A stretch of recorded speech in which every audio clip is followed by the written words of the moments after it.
She boarded the plane like any other passenger. Calm, professional, with a first-class ticket in hand. But minutes later, the seat she rightfully paid for became a battleground. And the woman sitting in it, she was escorted off the flight without warning, without cause, and with every camera on that plane recording her silent dignity.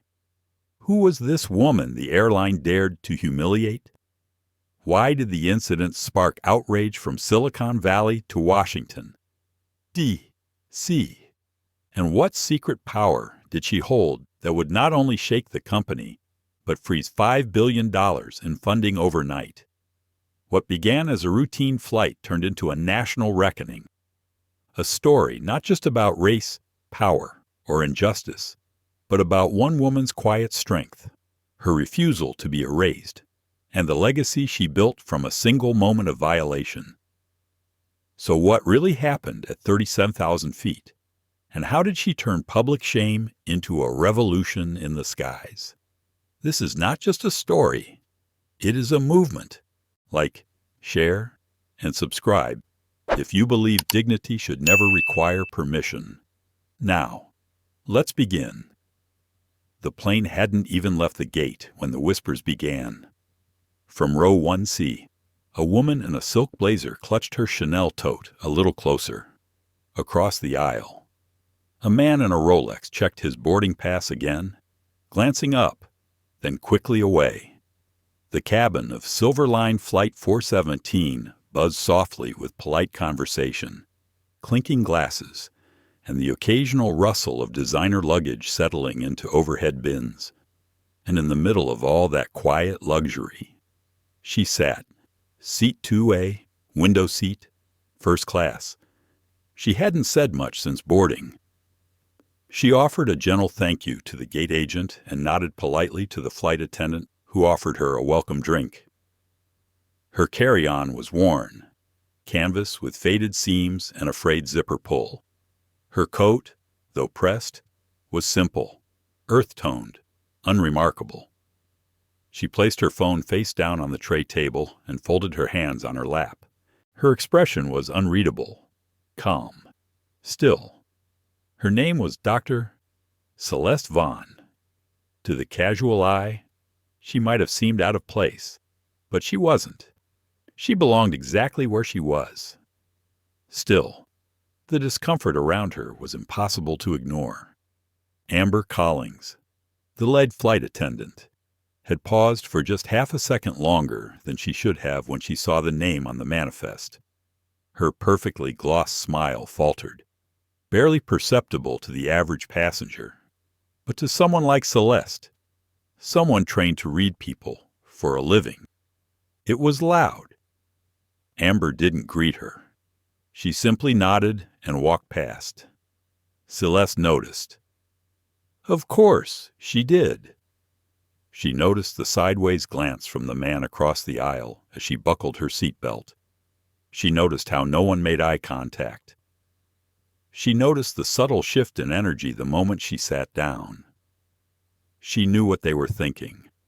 She always knew.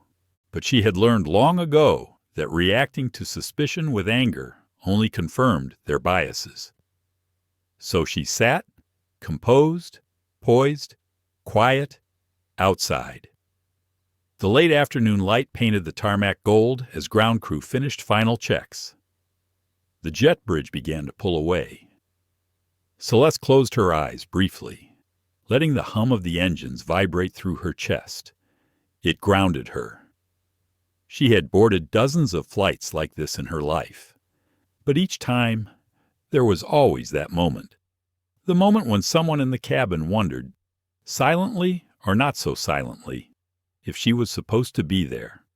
And every time, she refused to shrink. The announcement chime rang. Ladies and gentlemen, welcome aboard Silver Line Flight 417, nonstop service to Phoenix, Arizona. Please ensure all electronic devices are set to airplane mode. Celeste opened her eyes and stared forward. She didn't need the announcement. She'd memorized these scripts over years of business travel. She had built her career flying in and out of cities where boardrooms smelled of mahogany and unspoken rules. And yet here she was, still being questioned by the air in the room itself. She reached into her coat pocket and lightly touched the edge of the sealed envelope inside. It was thick, crisp, and stamped with Strataverse Capital's crimson emblem. Confidential Audit, Level 3. She would not use it today, not unless she had to. She hoped she wouldn't. Next to her, the man in 2B gave a short cough and shifted away slightly, pulling out a folded Wall Street Journal. He didn't say hello. He hadn't even glanced at her when she arrived. Celeste didn't mind. She wasn't here to be liked. She was here to observe. Across the aisle, Amber poured champagne into crystal flutes for rows 1A and 1B. Her movements were fluid, rehearsed. She laughed softly with the couple in matching cashmere. She leaned in, hands delicately clasped, voice warm and inviting. She hadn't yet made her way to Celeste's row. That was fine. Celeste wasn't thirsty. What she needed, what she was watching for, was consistency, kindness, professionalism. She could have flown in private comfort. Of course. Her firm owned 3 jets. But Strataverse's internal audit process was never about showing up as a power figure. It was about revealing truth. And truth only emerges when people believe you're no one important. The cabin lights dimmed slightly as the aircraft taxied to the runway. Celeste turned toward the window and let her gaze soften. Her reflection stared back faintly in the glass-high cheekbones, dark almond eyes, a calm mouth that rarely trembled. She looked tired. Maybe she was. She'd spent the past 2 years rebuilding lives after quietly leaving a senior partner role in New York. Now, she led investment reviews with a specific purpose, not just to chase growth, but to hold systems accountable. She had seen too many institutions collapse from rot disguised as protocol. Silver Line Air was next on her list. On paper, the airline was weeks from insolvency. A $5 billion emergency rescue from Strataverse was in final negotiation. Celeste had the authority to stop it with a single recommendation. She wasn't looking to destroy anyone, but she would not fund discrimination either. She pressed her fingers lightly to her temple and inhaled. Then a soft voice broke through. "Dr. Vaughn." Celeste looked up. It was a young flight attendant. Nervous, not Amber. "Would you mind confirming your seat number again? I just need to double-check something." He smiled, but it didn't reach his eyes. Celeste didn't move for a moment. Her eyes locked on his. Then she slowly reached for her boarding pass. It was right there, tucked into the side pocket of her bag. She handed it over. He scanned it, blinked. "Oh, thank you. That's all. Sorry about that." He hurried off without another word. Celeste stared at the empty space where he'd been, and smiled, very faintly. It had begun. The plane had taken off 20 minutes earlier. Celeste Vaughn sat with her arms resting lightly on the armrests, her back straight but relaxed. The hum of the engine filled the cabin, steady and low. The seatbelt sign had just turned off with a soft chime, but she remained still. She was thinking. Not of the headlines she'd read that morning, or the market trends Strataverse Capital was watching. Not even of the $5 billion decision sitting quietly behind her eyes. She was thinking about the boy, the young flight attendant, Jared. He couldn't have been older than 25, polite, but clearly uncomfortable. The way he'd approached her earlier, asking to see her seat again, wasn't about protocol. It was about doubt, about fear of making a mistake, or fear of her. Celeste had seen it before. She'd lived it. that quiet tremble in the hands of someone forced to choose between professionalism and unspoken bias. Jared wasn't malicious. He was unsure, caught in the tension between what he'd been told and what he saw. And what he saw, perhaps, did not match the narrative his mind had prepared. She breathed in slowly through her nose, then out. She turned her gaze forward, across the aisle. Amber was making her way back down the cabin, tray in hand, collecting empty glasses. Her heels clicked softly on the plush carpet. Her movements were poised, almost theatrical, like someone raised in a world that rewarded elegance over empathy. Amber stopped at row 1C, where the woman with the Chanel tote smiled up at her like they were old friends. A soft laugh, a whispered compliment about the earrings. Amber smiled warmly and leaned in to respond. Then, without so much as a glance toward row 2, she pivoted and continued forward. Celeste watched the performance. It was subtle, but calculated. She had been deliberately skipped. Again. A lesser part of her wanted to speak up, but she quieted it. There would be time. And right now, what she needed most was not confrontation. It was clarity. She reached for her laptop, not to work. She had opened that screen 1,000 times, and right now it would only distract her. Instead, she clicked it open and let the reflection show her face. Still composed, still unreadable. The plane tilted slightly. Clouds drifted past the window like layers of gauze. Celeste watched them melt and reform, an endless cycle of disintegration and rebirth. It reminded her of something her grandmother once said. Dignity is not what you carry. It is what you refuse to drop. She smiled at the thought. That old woman, who cleaned homes for decades in Charleston, would have laughed if she saw her granddaughter now, sitting in first class, briefcase tucked beneath her seat, a sealed audit report bearing the power to bring $1 billion empire to its knees. Yet that same grandmother would have also seen through the performance around her. She would have named it for what it was. Quiet contempt. Not loud, not shouted, just practiced. Celeste leaned her head against the seat for a moment. The man beside her in 2B still had not spoken. He had shifted slightly, his body angled away from her, as though a few inches of distance could shield him from discomfort. She wondered what story he'd assigned to her. Was she a guest of someone more important? Someone who'd snuck into the wrong seat? Or, perhaps, a mistake? Her mind wandered further. How many times had this happened, just like this, in rooms where she was the keynote but mistaken for the assistant? How many times had she entered with credentials in her hand and still been asked to wait? She had stopped counting years ago, but what never changed was the weight of being the only one, the only black woman in the room, the only person whose presence had to be justified by her resume, the only body that triggered silence when it entered a space meant to be comfortable. She shook off the thought gently. This wasn't about her ego. It never was.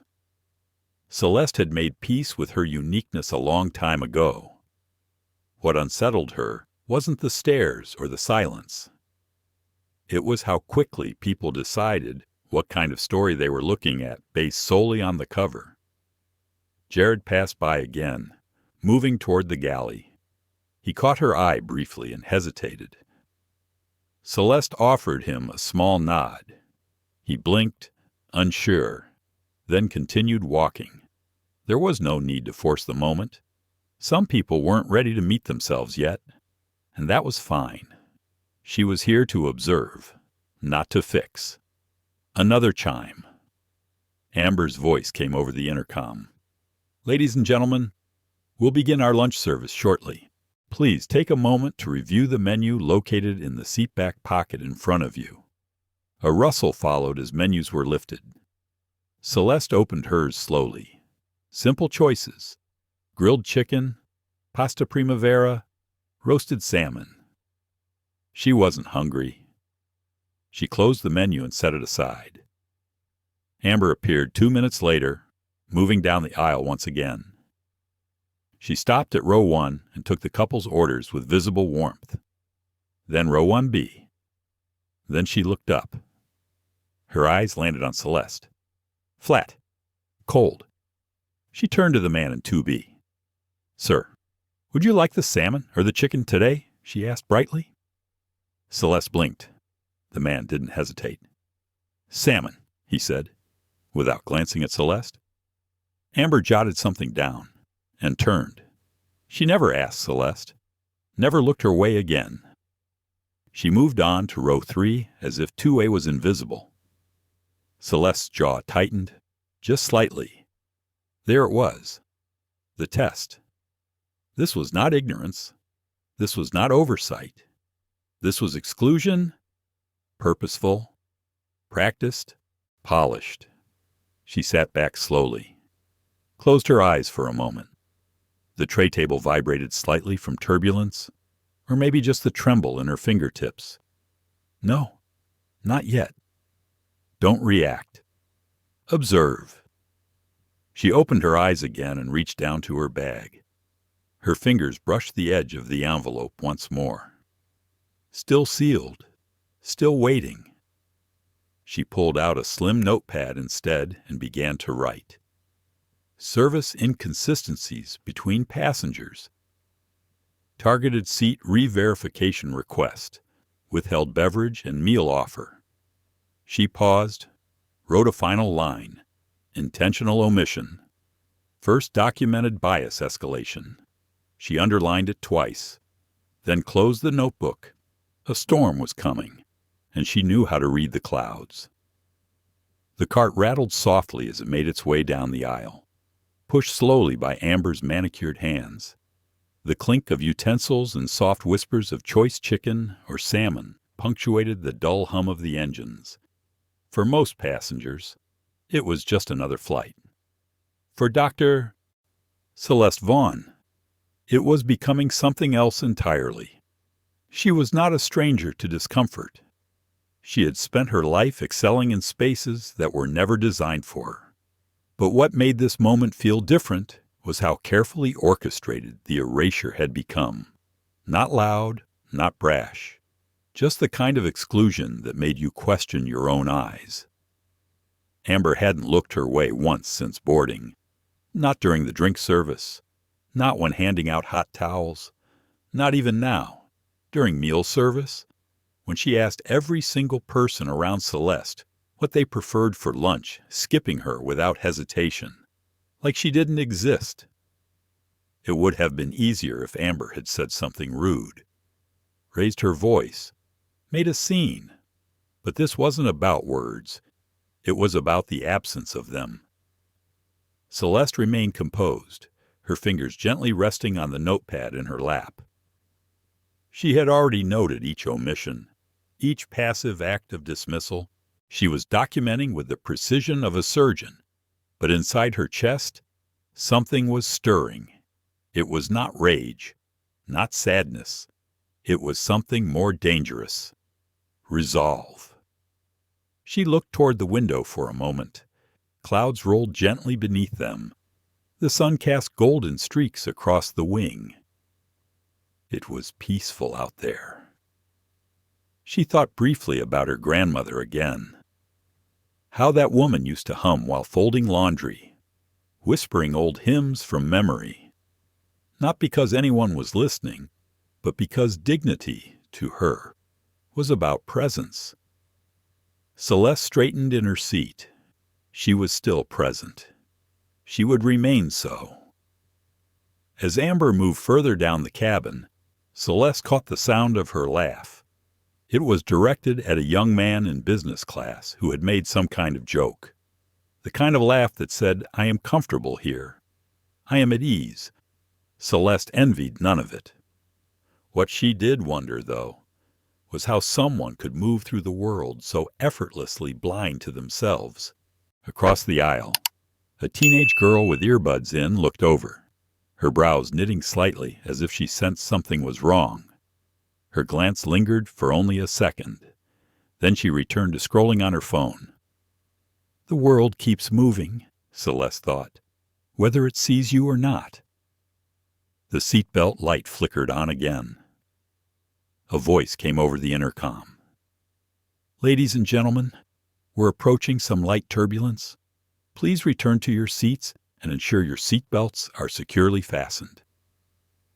There was a shuffling, a few beeps as phones were silenced, and the steady click of seatbelts snapping shut. Celeste adjusted hers gently, the fabric cool against her waist. As the plane began to tremble slightly, she focused on her breath. In through the nose. Hold. Out through the mouth. It was a practice she had learned in therapy years ago, not because she was fragile, but because strength needs maintenance too. Her therapist had once said, "You don't owe the world your silence, just your steadiness." She had held on to that. Suddenly, a soft knock came from behind her seat. Then a voice. "Excuse me, ma'am?" Celeste turned. It was Jared. He stood in the aisle, awkward but clearly trying. "I wanted to apologize." "About earlier," he said. His voice was quiet, but sincere. "I was told there was a discrepancy with your seat, and I followed protocol, but I realize now it didn't feel right." Celeste studied him. His cheeks were flushed. His hands fidgeted with the hem of his blazer. He was trying. "You followed instructions," she replied evenly. "But not all instructions are just—" Jared nodded, ashamed. "I know. I should have trusted what I saw. You had your ticket. You were seated. I'm sorry." There was a pause. The tremor in the aircraft deepened slightly, just enough to cause Jared to grasp the top of the seat in front of him. "You're young," Celeste said softly. "You still think doing the right thing will be easy." Jared swallowed. "I'll do better. I promise." Celeste looked at him for a moment longer, then gave him a slight nod. "Good. You'll have plenty of chances." Jared looked relieved. He nodded, gave her a small smile, and walked back toward the galley. She turned back in her seat. The tension in her shoulders had not faded. An apology was not justice, but it was a start. And more importantly, it reminded her that even in broken systems, there were still people willing to learn. She reached again for her notepad and added a new line beneath her earlier notes. Individual remorse acknowledged. Systemic behavior unchanged. The plane rocked harder for a moment, then steadied. And then, suddenly, it happened. A woman in row 3 rose abruptly. Mid-air. Mid-service. She looked flustered, her eyes wide. "I'm sorry, but I just saw something," she said aloud. Her voice was clear, urgent. "The woman in 2A, she never got her meal." Celeste's eyes widened. She turned slightly. The woman had red hair pulled into a ponytail and wore a simple green blouse. She looked like someone's kindergarten teacher. "I was watching," the woman continued. "You offered everyone else lunch. You skipped her. That's not right." Amber froze. She was 2 rows back, midway through handing someone a bread roll. Her entire posture stiffened. "Ma'am?" "I'll address that now," Amber said, her voice tight. "No." The woman interrupted. "It's not about food. It's about how you skipped her like she wasn't there." All eyes turned forward. The cabin had gone silent except for the engines.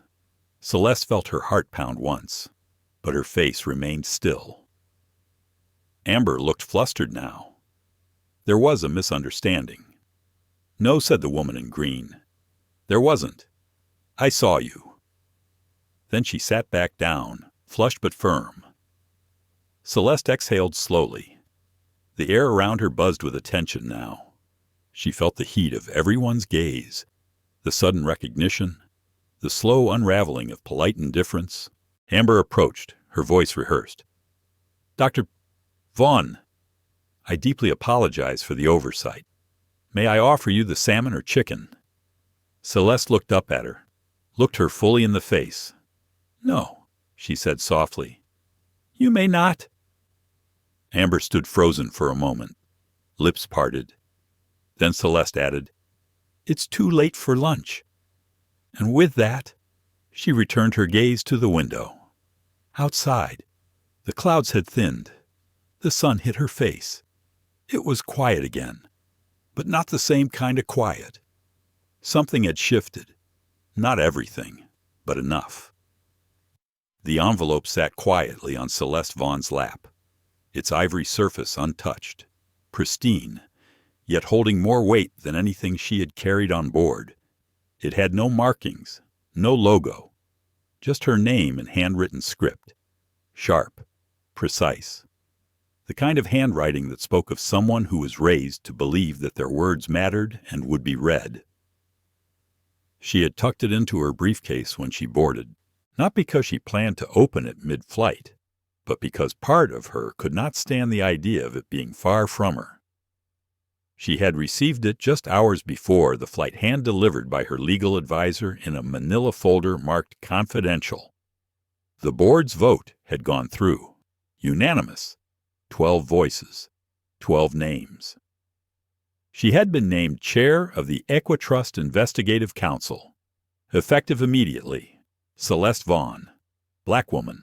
Former ethics auditor. Systemic reformer.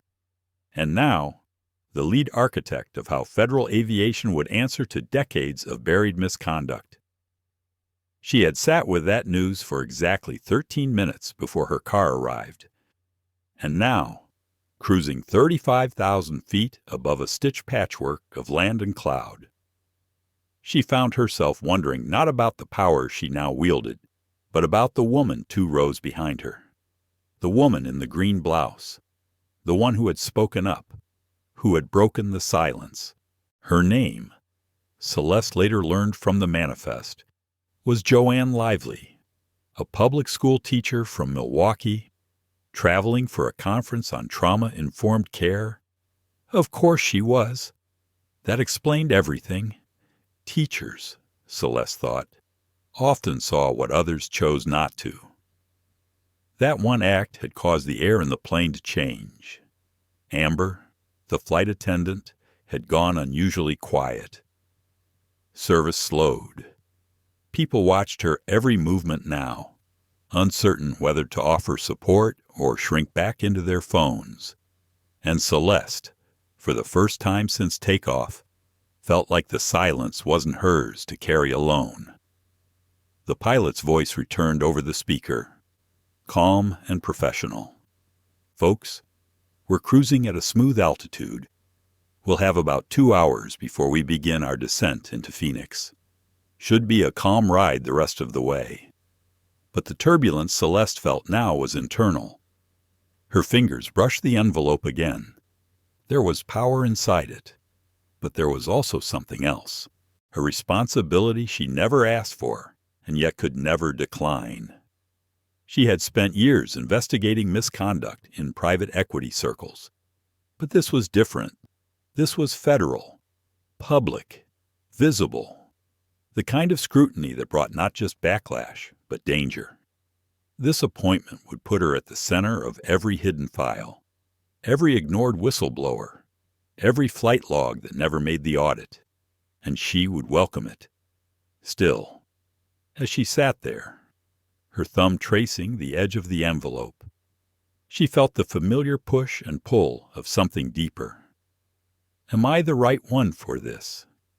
What if I become just another face they parade when it's convenient? What if I fail? The questions were quiet, not loud enough to shake her calm, but strong enough to whisper doubt into the corners of her confidence. She closed her eyes, listened to the soft drone of the engines.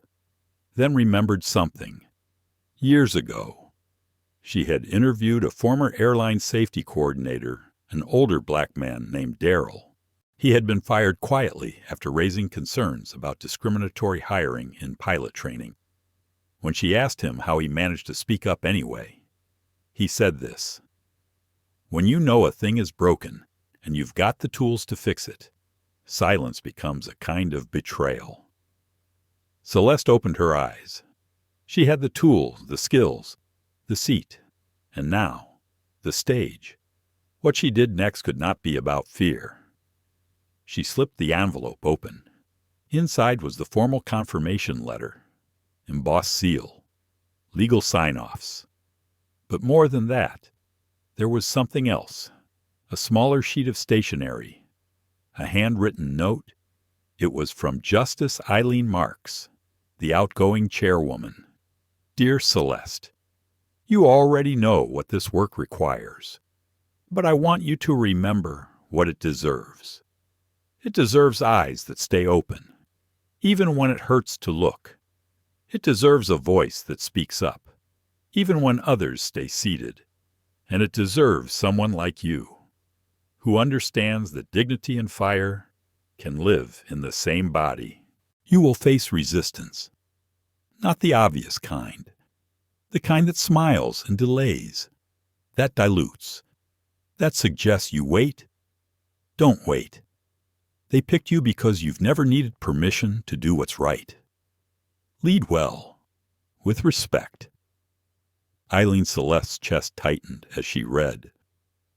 Her eyes prickled with heat. It wasn't often that someone told her she didn't need to ask for permission. That single paragraph reminded her she never had.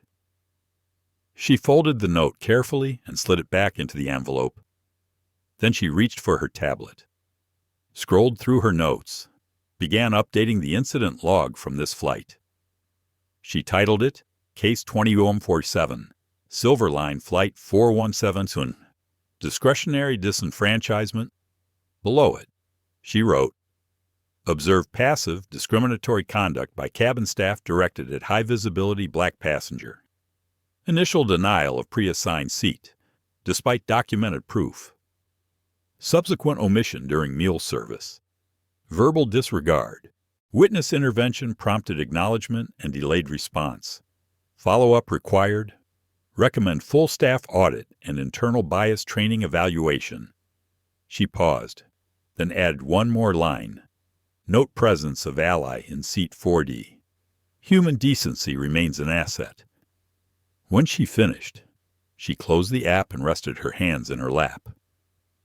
She stared ahead at nothing in particular, just the back of the seat in front of her, the stitching, the faint scratch on the plastic tray table, the kind of ordinary details that keep the world grounded.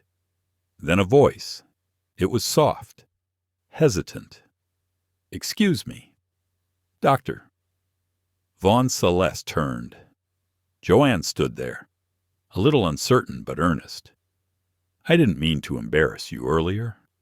I couldn't not say something." Celeste offered a calm smile. "You didn't embarrass me," she said. "You reminded everyone else that I was here." Joanne exhaled, relieved. "I used to teach in a district that looked the other way all the time. It wears on you."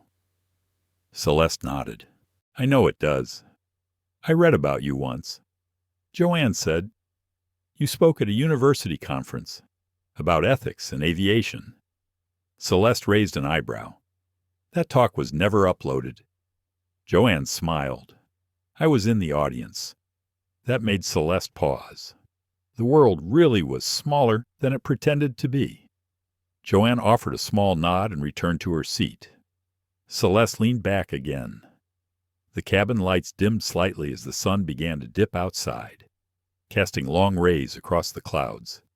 The golden hour of the sky. She folded her hands, steady, certain now. This flight, this moment, this envelope, it was not coincidence. It was assignment. The plane cruised at a steady pace, engine hum like a lullaby, soft and repetitive. Cabin lights had dimmed to a muted amber, the kind that makes people speak in whispers, that encourages sleep but leaves space for quiet thought. Celeste Vaughn wasn't sleeping. Her tray table was lowered. Her tablet rested on it, screen glowing softly in the dimness. On the screen, a blank email. No subject line. No recipient. Just the blinking cursor, patiently waiting for words. She stared at it for a while, the kind of staring that was more about listening to what your heart is trying to say than actually thinking. Then, slowly, her fingers began to move. I do not know what will happen next. She paused, then kept going. I've spent years watching other people act like truth is optional, watching systems hide behind protocol, watching apologies come too late and reform arrive only after tragedy. I always said I would not become one of them. Today, I nearly did. She stopped again. The email had no addressee, but in her heart, she knew exactly who it was for.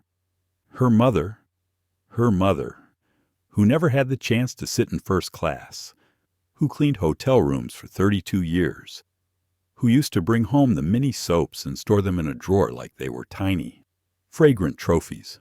Her mother, who told her once, while folding a guest towel into a swan, that black women have to work twice as hard just to be forgotten half as quickly. Celeste blinked.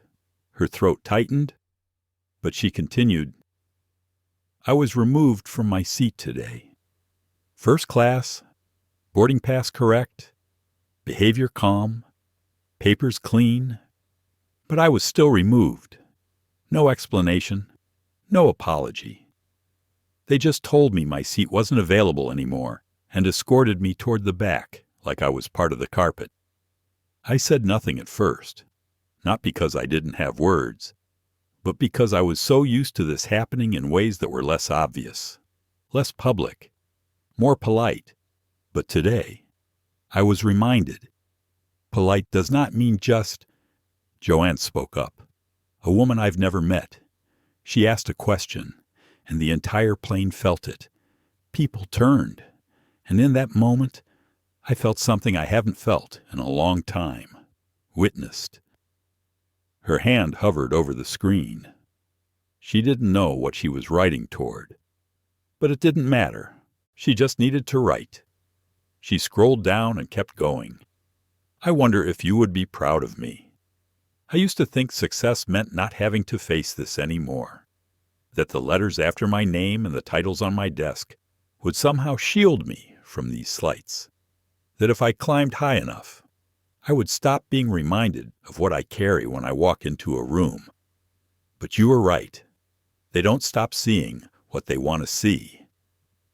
Today reminded me that this work is not about being seen as the exception. It's about making sure the rules no longer expect our silence.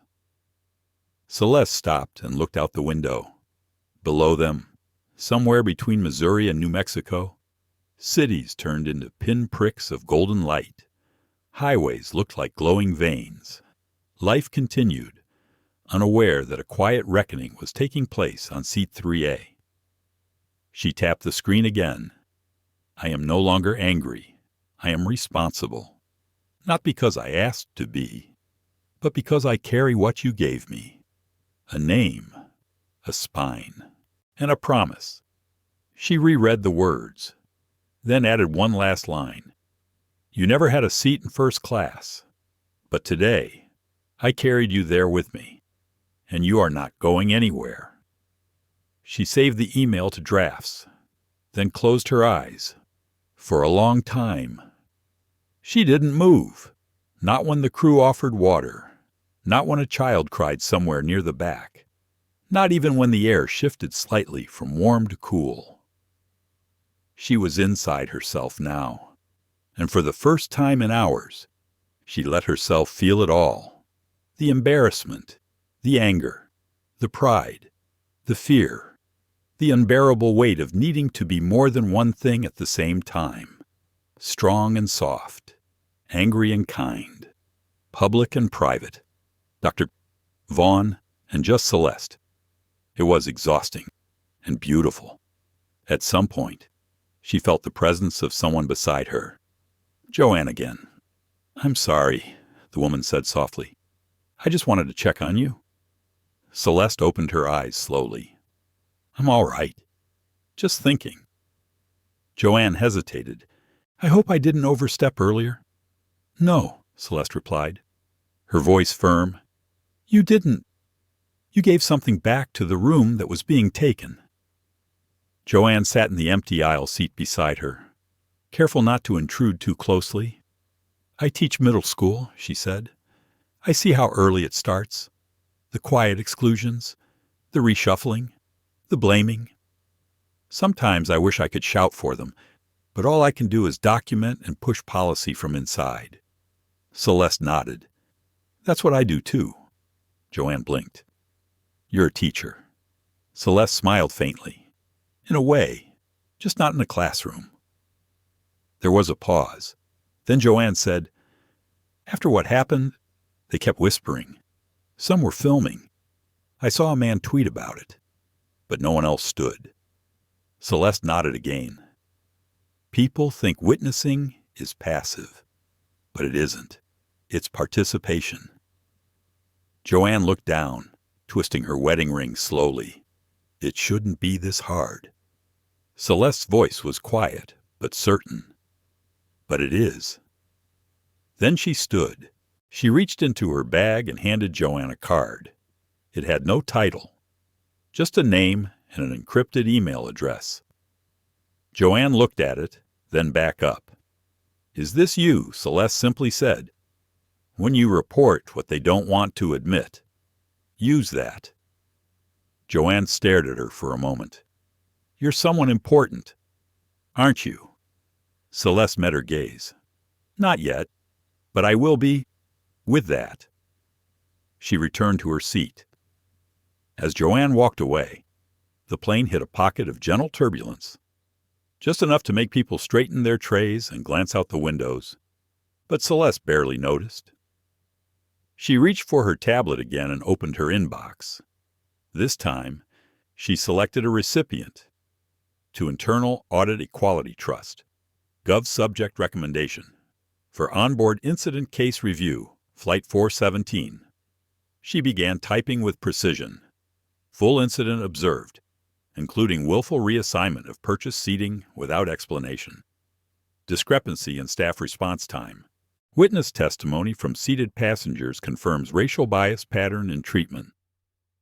She attached a time-stamped flight recording from her seat's camera, a silent witness. The camera blinked green when recording. She hit send, no hesitation, just purpose. And as the email disappeared into the cloud, Celeste leaned back and looked at the cabin once more. People were relaxed again, laughing, sleeping, watching movies. None of them knew that the woman in seat 3A had just started the first step toward a formal airline inquiry. They would learn soon enough. And when they did, she wouldn't be asking for attention, only accountability. The wheels touched the tarmac with a soft bump, the kind that made your heart pause for half a beat before the rest of your body caught up. Passengers stirred, phones lit up, and overhead bins began to click as seatbelts remained stubbornly fastened. Flight 417 had landed in Denver, but something in the air still hung suspended. Celeste Vaughn kept her seatbelt fastened, not out of defiance, but clarity. She needed a moment before standing, a moment to absorb the weight of everything that had happened above 30,000 feet. A flight attendant announced the arrival time, local temperature, and asked everyone to remain seated until the seatbelt sign was off. Celeste's hands rested on her lap, calm and folded, but her mind wasn't still. She thought about the email, the one she had sent mid-air. She thought about the staff who would read it, about the legal team that would now have to document what happened in seat 3A, about the names that would appear in internal files and closed-door meetings. And she thought about the little girl she used to be, the one who used to sit at the back of her mama's cleaning cart, pretending she was flying to places with real linen napkins and gold-plated seat belts. That little girl was still in there, watching, waiting, witnessing it all. People were beginning to stand now. Voices filled the cabin, a blend of polite farewells and quiet urgency. The man across the aisle grabbed his bag without looking at her. The couple behind her whispered about dinner reservations. Joanne Lively gave her a soft nod and a quiet smile as she passed. No words, just understanding. Celeste remained seated, and then something unusual happened. The cockpit door opened. That almost never happened this early, not until the last passenger had stepped off. But there he was, the captain. He was older than she had expected, late 50s maybe, hair silver at the temples, a crisp uniform that suggested military roots. His presence was calm, but his eyes held something else, intention. He stepped into the aisle and paused beside her row. "Dr. Vaughn?" he asked. She looked up, startled but steady. "Yes." He extended his hand. "I wanted to meet you." She hesitated for just a second before accepting his handshake. His grip was firm, not performative, meant to say something without words. "I saw what happened," he said, voice low and sincere. "I'm sorry." Celeste tilted her head slightly. "You were flying." He nodded, and watching. "I've been in this job for 32 years. I've seen a lot. I don't speak up often because there's a chain of command. But what happened today was wrong, and I thought someone should say it, face to face." Celeste studied him for a moment. "You could have said it over the intercom." "I could have." He agreed. "But apologies are heavier in person, and you deserved that weight." People around them were watching now. A few passengers paused, unsure whether to listen or keep moving. But the captain didn't flinch. He waited, letting the moment exist without rushing it. Celeste nodded once. "Thank you. That means something." He took a breath, as though choosing his next words carefully. "I have a daughter," he said. "She's 26, works in tech. She's the only black woman on her team. She tells me stories sometimes, about being asked if she's in the wrong meeting, about being talked over, ignored, called aggressive for speaking with clarity." Celeste's eyes softened. She understood that look in his face. It wasn't guilt. It was realization. "Her name?" she asked. "Danielle," he said. Celeste smiled faintly. "Tell Danielle her stories are not falling on deaf ears. And tell her she's not alone." He looked relieved, then proud, then thoughtful. As he turned to walk back toward the cockpit, he paused again. "If there's anything I can do," he said, "to support what you're about to do with that email, let me know." She raised an eyebrow slightly. He added, "I won't pretend I know the whole story, but I saw enough to know who had power and who didn't." Then he disappeared behind the door again. Passengers continued deplaning, but something in the energy of the cabin had shifted. People moved a little slower, a little more thoughtfully, as though the silence between overhead bins now held an echo of something heavier. Celeste finally rose. She grabbed her bag, slung it over her shoulder, and stepped into the aisle. As she walked toward the exit, a young flight attendant, a different one from earlier, gave her a slight bow of the head. "I just want to say," she whispered, "some of us are watching and learning." Celeste didn't respond with words.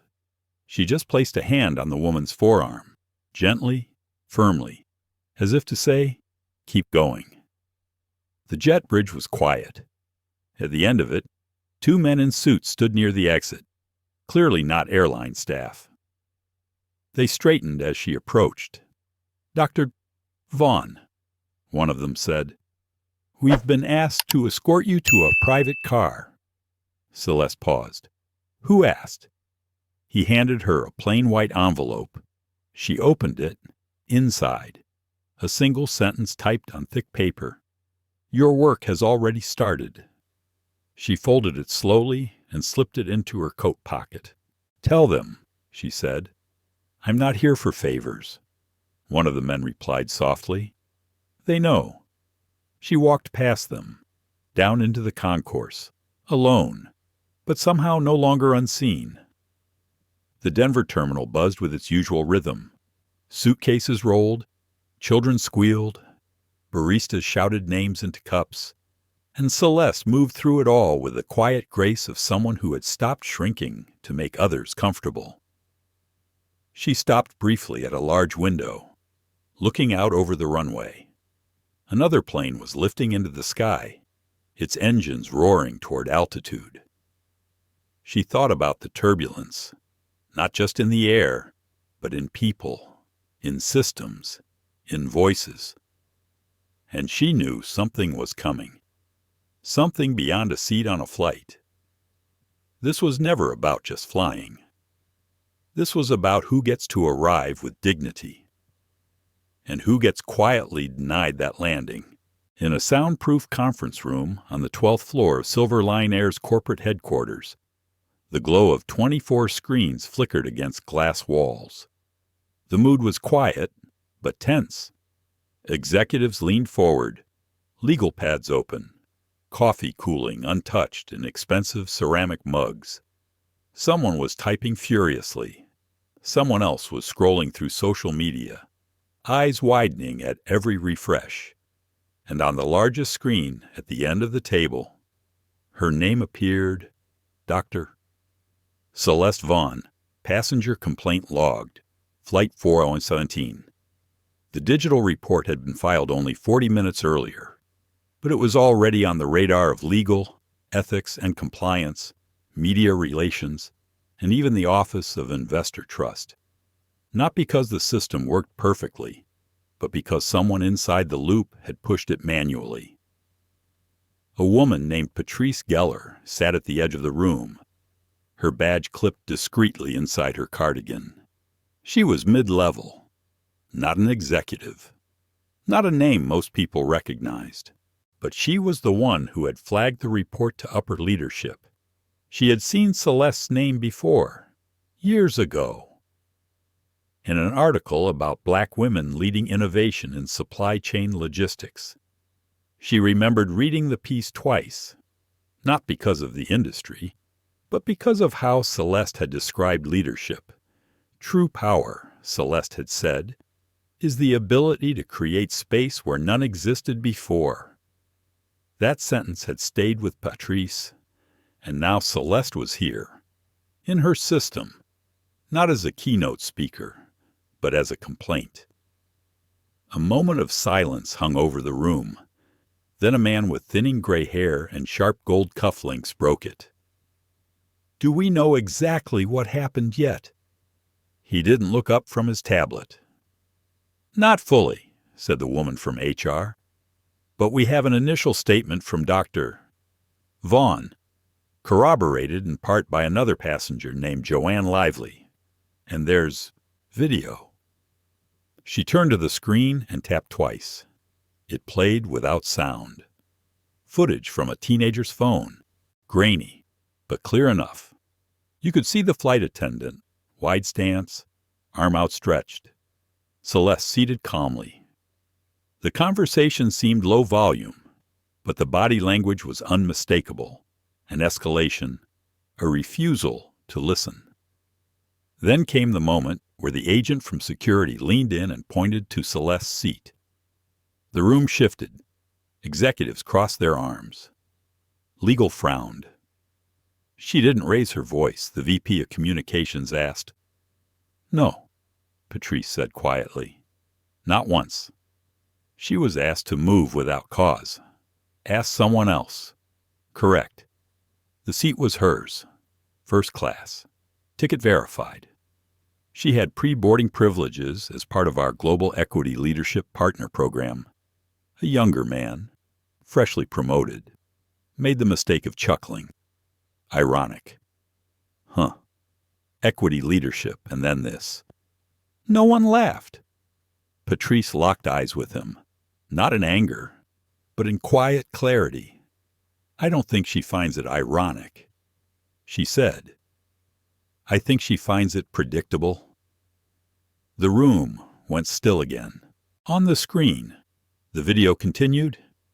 It showed Celeste turning her head slightly toward the passenger beside her, then back to the flight attendant, then stillness, a silence that spoke louder than any protest. She's not threatening legal action yet, someone noted from the compliance side, but we anticipate media pressure. The report includes terms like implicit bias, racial profiling, and public humiliation. The VP of PR looked down at her phone, then back up. We're too late. She turned the screen toward the others. Celeste's name was now trending on 3 platforms, not because she had said anything online, but because the teenager who recorded the clip had posted it with a simple caption. She paid for her seat. So why was security called That Was All It Took? Thousands of retweets. Dozens of small accounts asking if it was racial bias. And one reply from a verified voice in Black venture capital. I hope Silverline Air is ready to lose more than just altitude. Back at the airport, Celeste stood alone in a quiet arrivals corridor, waiting for the town car that had been arranged. She had declined the press, politely, firmly. This wasn't about spectacle. It was about control. And she knew that control required silence first. Silence to think, to organize the memory into narrative, to separate emotion from response. The car pulled up, black and understated. The driver, an older woman with silver braids tucked under a cap, stepped out and opened the door for her. Dr. Vaughn, she said. Celeste nodded. Whereto Celeste took a breath. The Marlowe Hotel, and then to the rooftop. The woman smiled. You got it. As the car moved through downtown Denver, Celeste stared out the window. She didn't pull out her phone. She didn't scroll. She thought about her mother, who used to braid her hair and whisper stories about invisible power. About the uncle who used to tell her that flying was a rich man's game.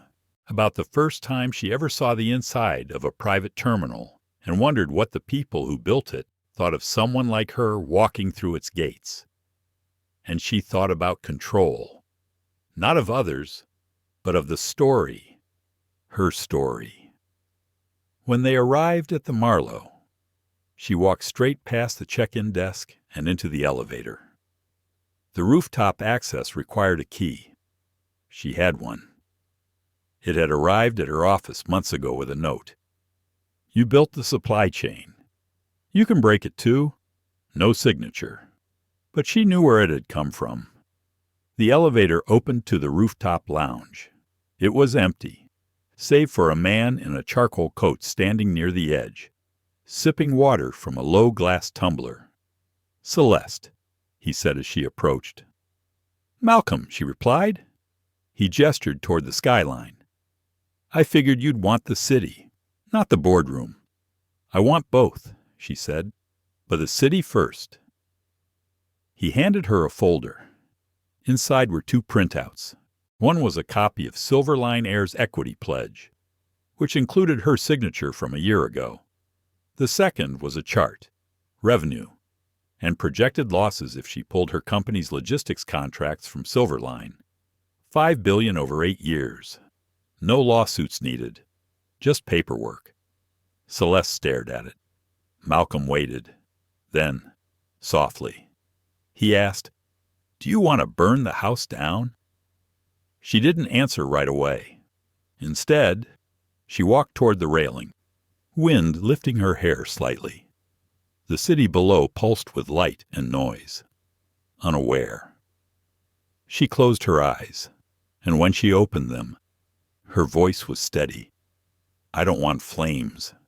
I want the blueprint."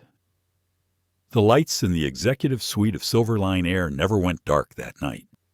Past midnight, the 26th floor glowed like a lone ship in an ocean of glass towers, silent above a city that had already gone to sleep. Inside the war room, chairs scraped against polished floors, and the low hum of air conditioning mixed with the anxious tapping of fingers on touchscreens. No one spoke loudly. No one dared, because the CEO had called an emergency meeting at 12:04 m, and no one declined. Gerald Markham, a man with a reputation for precision and a temper sharpened by 2 decades in aerospace finance, stood at the head of the table in tailored silence. His shirt sleeves were rolled up, his watch was off, and his eyes were bloodshot from reading every single post attached to Celeste Vaughn's name. He didn't want to be here, not at this hour, not for a story he hadn't authorized, but stories had power. And this one had teeth. The room held 12 people.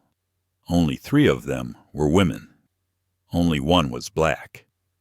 Her name was Dr. Simone Keats, head of ethics and equity policy, and she sat with her arms crossed tightly, expression unreadable.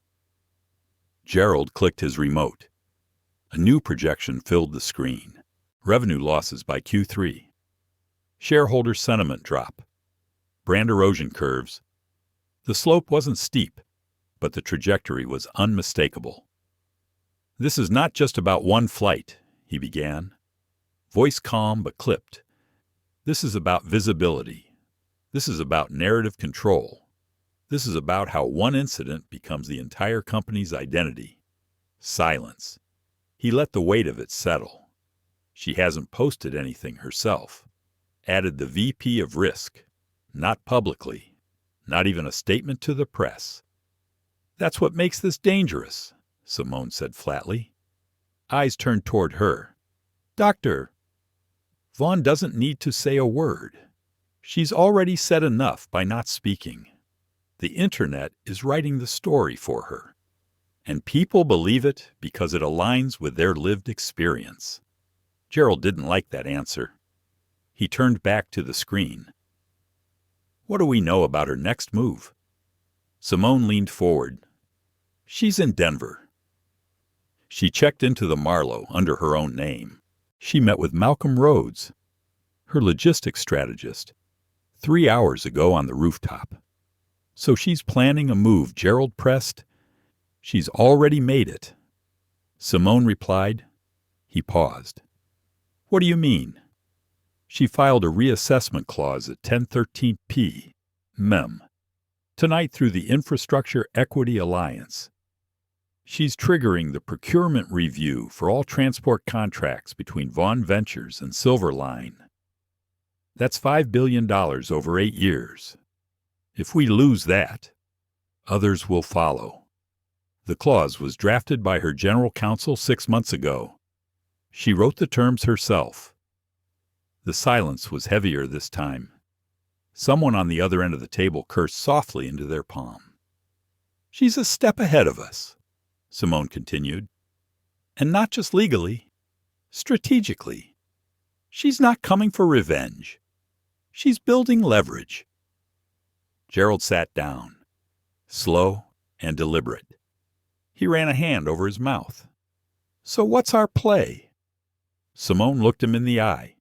"We stop thinking of this as PR damage, and we start thinking of this as structural failure." He blinked. "I need solutions." She nodded. "You want one?" "Yes." "Step down." The room held its breath.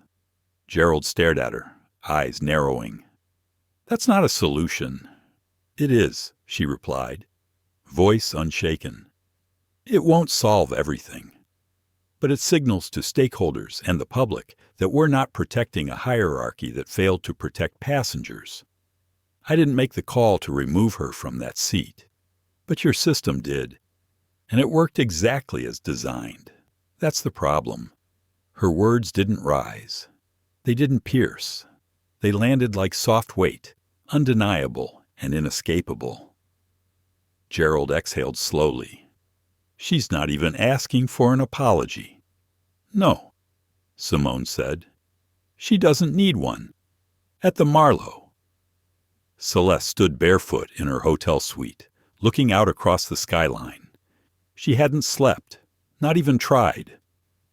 Her bag was open on the chaise lounge, its contents half-packed, as if she might leave at any moment or stay for a week. She held a glass of water in one hand. In the other, her phone buzzed. A message. From her assistant back in Chicago. All 3 contracts marked for review. Press calls flooding in. CNBC wants you at noon. Also, your mother saw the video. She's proud.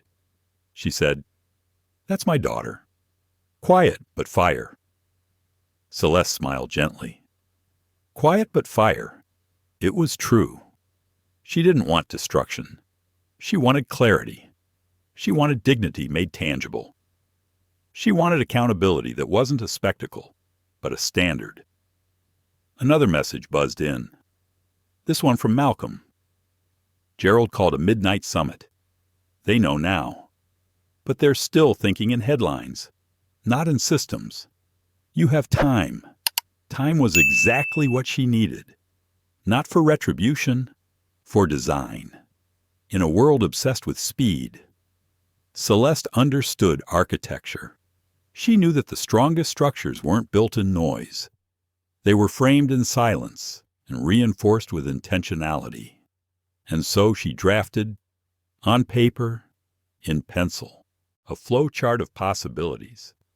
One line led to federal inquiry, one to a public address before the Equity Alliance, one to a full divestment from Silverline and a migration of all Vaughn Ventures transport contracts to locally owned carriers with ethical alignment.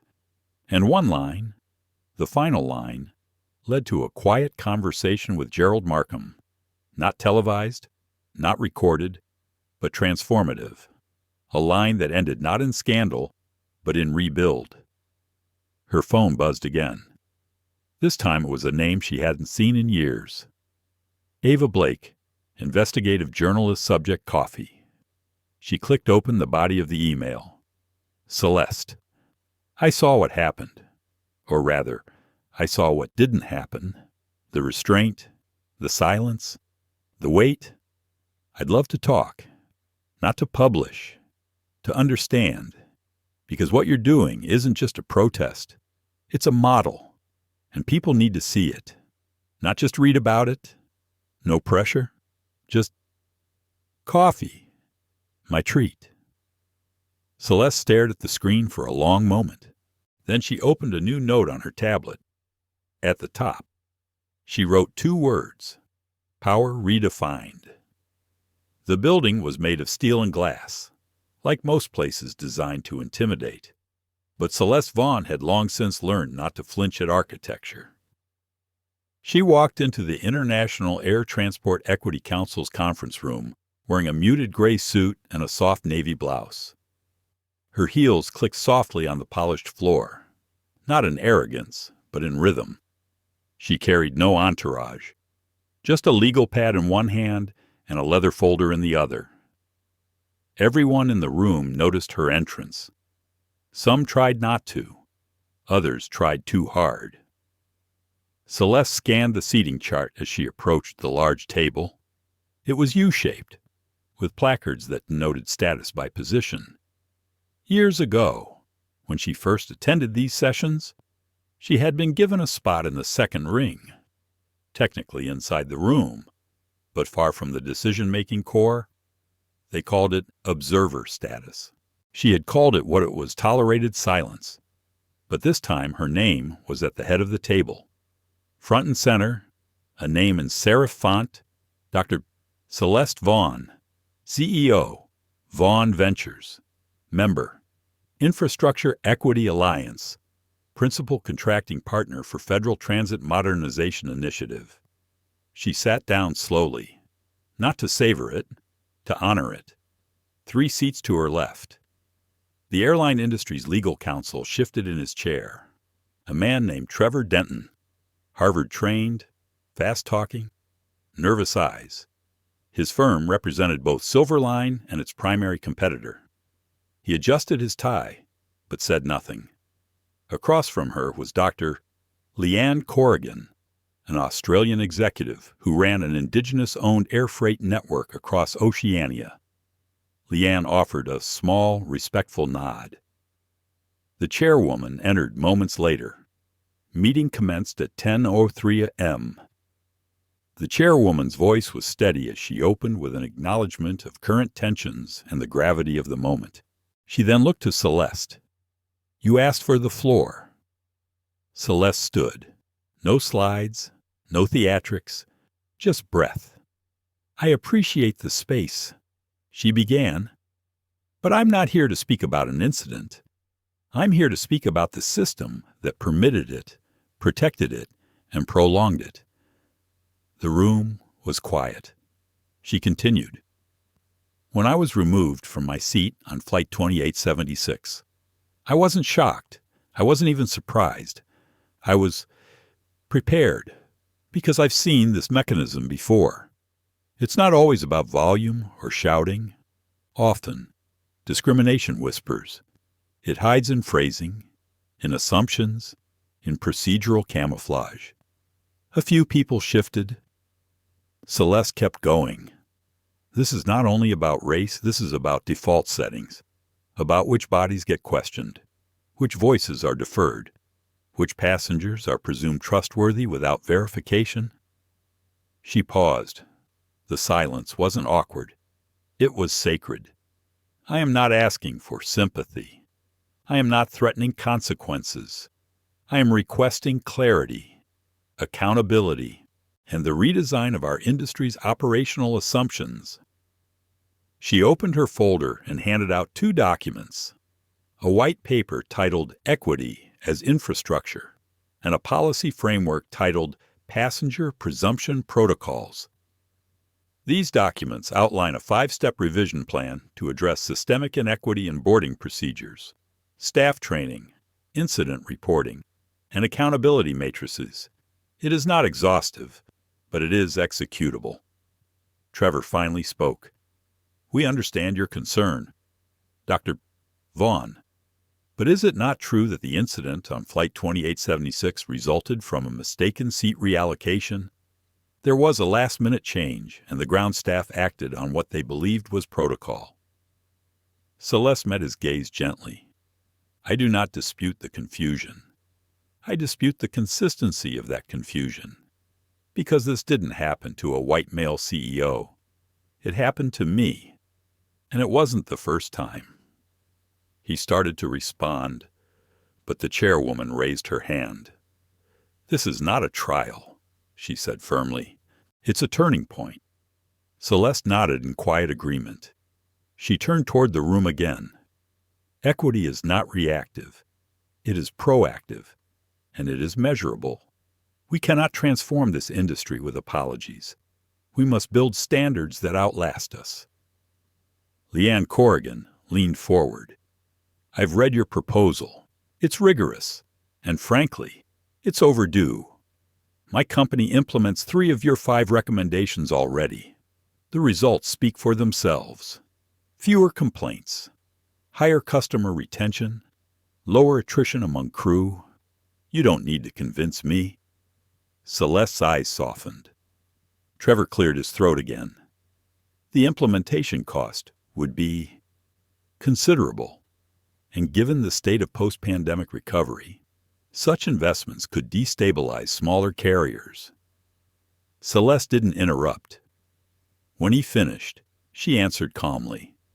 "The cost of injustice is always invisible at first, until it isn't, until it costs you $5 billion in divestment, until you lose public trust, until your shareholders ask why diversity audits were skipped for 3 quarters. She let the words rest. "I'm not here to bleed the industry. I'm here to bind it differently, stronger, fairer, and yes, more human." Later that evening, Celeste sat alone in a small cafe 2 blocks from the council hall. It was quiet, lit with amber glass lights and the scent of chamomile. She stirred honey into her tea, but didn't drink it. Her mind was still full, not anxious, but wide awake.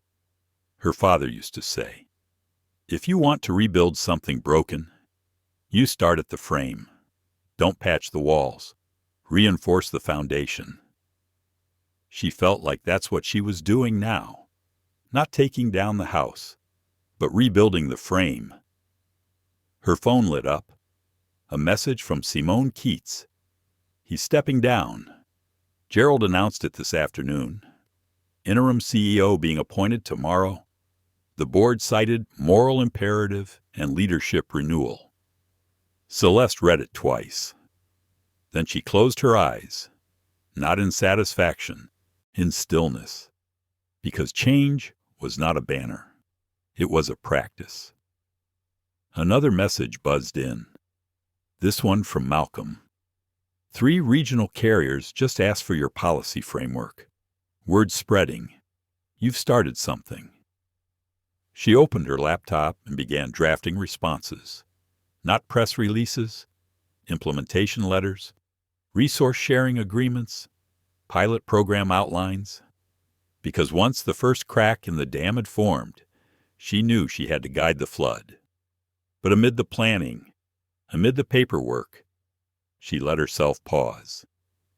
She looked out the cafe window into the Denver twilight, and she remembered how it felt to be 16, sitting at the back of a coach seat, watching as the flight attendant handed blankets only to the row ahead.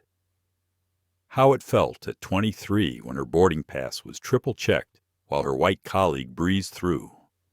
How it felt at 37 to be escorted off a plane by security without one question asked.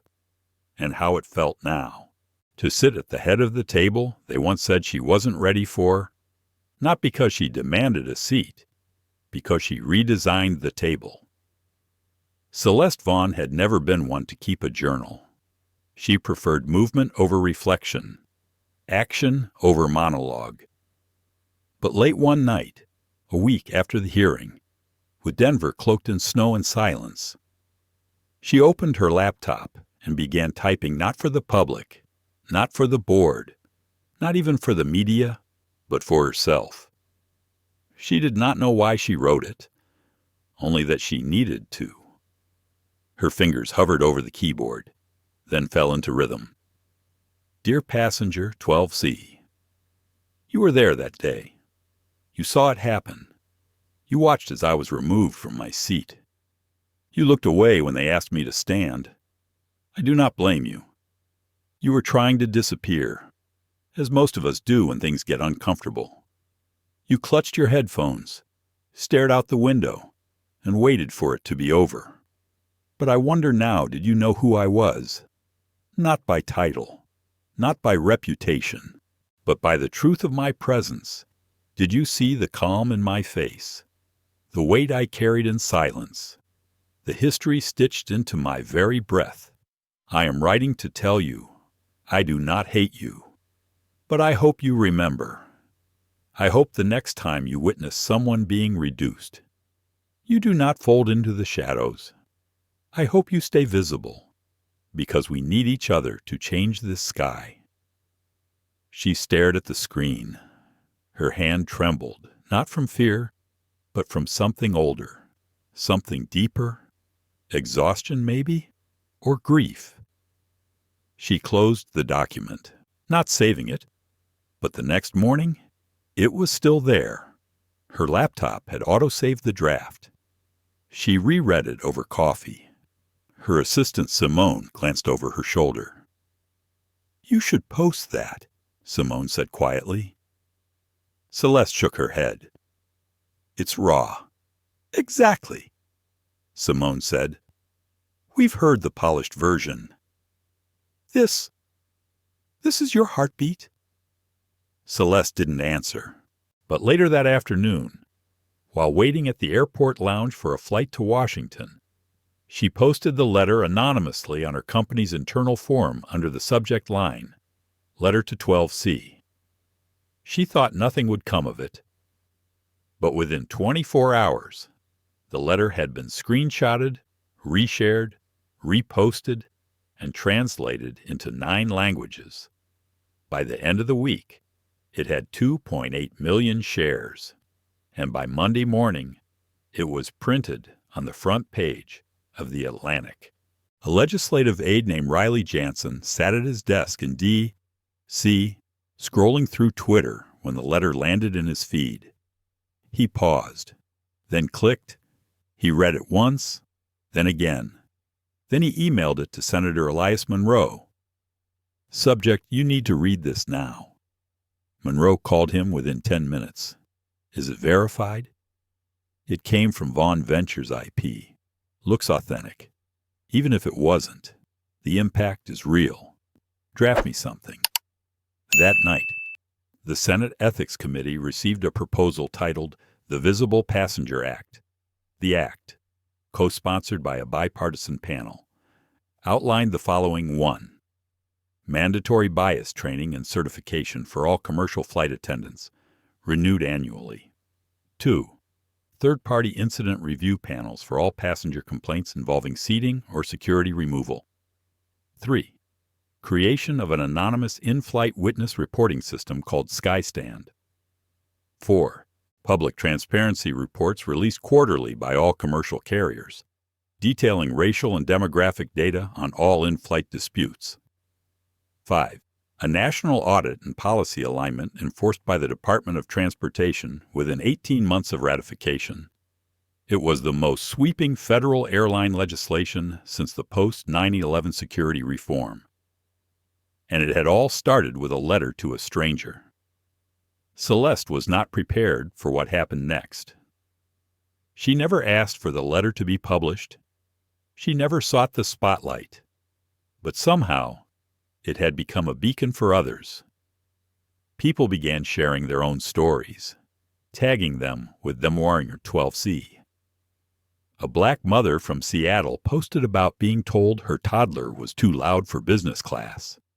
A Sikh man from New Jersey shared how he was removed from a flight for refusing to remove his turban.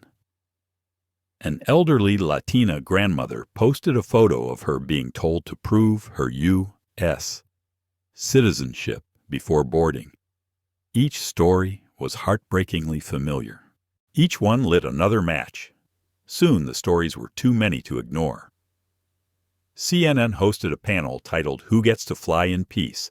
NBC aired a special report called The Seat You Never Had. Even the FAA issued a public statement acknowledging the systemic disparities faced by passengers of color. But not everyone was pleased. A popular conservative radio host called Celeste, an opportunist playing the race card for clout. A viral YouTuber tried to discredit her letter as strategic, emotional manipulation. Celeste did not respond, not with words. She responded with structure. She hired 24 regional coordinators across the country to implement training and visibility initiatives. She partnered with the Trauma Recovery Organization to provide legal and mental health support to those impacted by discriminatory travel experiences. She established a national hotline called Clear Sky for in-flight injustice reports. And she continued to write, not letters, policy, blueprints, hope. One morning, she received a package, no sender name, just a return address from Kentucky. Inside was a handwritten note on lined paper. Dear Dr. Vaughn, I was 12C. I read your letter. I cried. And then I told my daughter about you. I wish I had spoken up that day. I truly do. But I didn't know how. I didn't think my voice mattered. It does now. Thank you. I carry you with me. Celeste pressed the note to her chest and sat in silence for a long time. Then she placed the note beside her father's framed photo on her bookshelf. A quiet acknowledgement of lineage. A full circle moment. Not of completion, but continuation.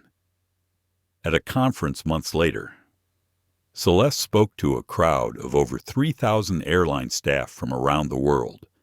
She stood beneath the soft glow of auditorium lights, holding the stage without effort. This began with pain, she said, but it became policy. This began with silence, but it became song. I did not set out to be a voice. I just refused to remain an echo. And when she stepped off that stage, the crowd stood, not for her name, but for her presence, for her truth, for the flight she never let crash. The call came from the airline's executive office. It wasn't surprising. Not after the public firestorm, the congressional hearing, and the quiet but seismic drop in ticket sales from black and brown communities across the country. Celeste Vaughn sat quietly in her Denver office, the snow melting outside her window. As her assistant Simone placed the phone on speaker, "Dr. Vaughn," came the voice on the other end. "Thank you for taking the call." Celeste didn't respond at first. She sipped her tea, waiting. The man continued, "I'm Gregory Sinclair, interim CEO at Crestway Air. I understand that a number of regrettable incidents occurred under my predecessor. We are reaching out to personally offer our sincerest apologies. And we'd like to begin the process of." Celeste cut in, her voice calm but unyielding. "You're not calling to apologize. You're calling because your board is terrified. You're calling because your revenue projections dropped 9% this quarter. You're calling because, for the first time in your company's history, you're facing coordinated legal action, political oversight, and community boycott all at once." "Silence. Dr. Vaughn," Sinclair began again, more measured now. "I'm hoping to make things right. We'd like to invite you to a private meeting with our diversity task force. A conversation, a fresh start." Celeste stood up and walked to the window. She could see the mountains in the distance, clear and sharp against the sky. "No," she said softly. "We're beyond conversations. You can send a formal statement of accountability to the public. You can support the Visible Passenger Act. You can fund independent bias audits for all domestic carriers. But you don't get a photo op with me. Not now. Not ever." Sinclair was silent for several beats. Then he offered one last olive branch. "Would you at least consider appearing on a panel with us at the upcoming Aviation Equity Summit?" Celeste exhaled slowly. "I'll appear," she said, "but not to shake hands. I'll be there to speak, and I'll say exactly what needs to be said, with or without your blessing." Then she ended the call. Simone looked up from her tablet. "That's the second airline this week." Celeste nodded. "They think we want an apology, but what we want is protection, dignity, enforcement." She returned to her desk and opened a file labeled Restoration Blueprint. Inside were dozens of pages of proposals, audit pathways, community insights, and training protocols. Not just words, systems, real change. The day of the Aviation Equity Summit arrived under heavy media coverage. It was held in Atlanta, in a downtown hotel that had hosted civil rights leaders 6 decades prior. The room was filled with airline executives, civil servants, equity consultants, and journalists. Celeste arrived alone. No entourage, no makeup artist, just a navy suit, a small notebook, and her father's silver watch on her wrist. When she entered the room, the energy shifted, not from fear, from recognition. Not everyone applauded, but everyone watched. The panel began. A moderator introduced the speakers. Gregory Sinclair was seated 2 chairs down from Celeste. He gave her a polite nod, but she did not return it. When it was her turn to speak, she rose slowly. "I am not here to make this comfortable," she began. "I am here to make it clear." The room quieted. I was told to leave my seat. I was escorted like a criminal. I was erased with a smile. And when the airline tried to apologize, it wasn't to heal. It was to protect itself. Let me say this plainly, an apology means nothing without restructuring. She opened her notebook and read a list. 211 verified passenger removals over the last 3 years, where race or gender played a factor. 117 complaints dismissed without review. 56 employees reassigned instead of terminated. And one major airline, this airline, whose internal policies still allow cabin leaders to override seating assignments at will, without accountability. She paused, looked at Sinclair. Your apology is not accepted, because it was never really offered. The audience was quiet. Then someone in the back stood and clapped. Then another, and another. By the time Celeste returned to her seat, the room was on its feet. That evening, as Celeste left the summit hall, a young black woman approached her outside the hotel. She wore a badge from a small regional carrier. "I'm sorry to bother you," she said shyly, "but I just wanted to thank you." Celeste smiled. "You're not bothering me. I'm a flight attendant," the woman explained. "Second year. I almost quit last year, after a passenger cursed me out for no reason and no one defended me. My supervisor said to just ignore it, pretend it didn't happen. But after your story came out, our airline started making changes. Small ones, but real." Celeste placed a gentle hand on the woman's shoulder. "Keep going," she said. "You belong in that sky." The woman nodded, tears in her eyes.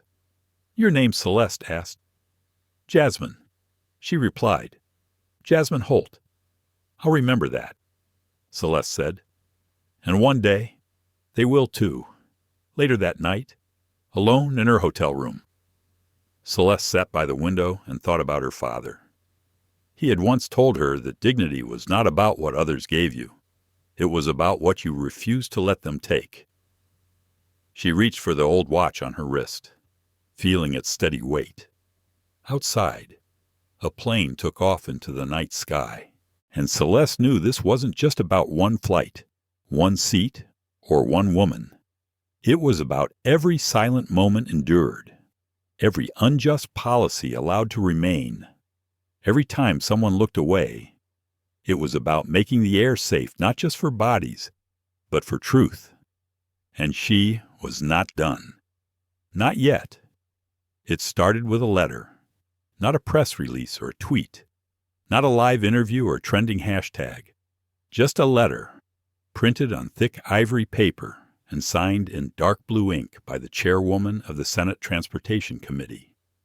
Celeste held it in her hands, reading it 3 times before setting it down on her kitchen table. She didn't smile, not at first.